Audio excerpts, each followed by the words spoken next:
Kommilitonen is an opera about young people taking political action and changing the course of history. And it's based on real life events, the lives of James Meredith, who was a kind of forerunner in the civil rights movement in Mississippi in 1962. Down in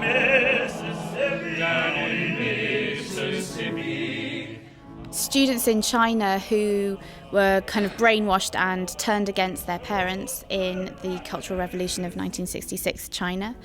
And then finally it's also about a very brave and courageous group of students in Munich who wrote 6 pamphlets denouncing Nazism and were all executed in 1943. What's great about working with a youth opera and working with young singers is there's just so much hope and positivity in the room. There's a real sort of burning desire to get it right and to really get inside the music.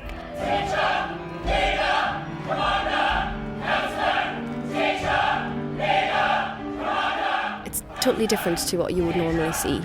It's done in the round, so you're going to see things from very interesting angles, things that you wouldn't normally see when something is presented on a stage. It's very rarely performed because it takes a lot to put on, so it's really worth taking this opportunity to see it.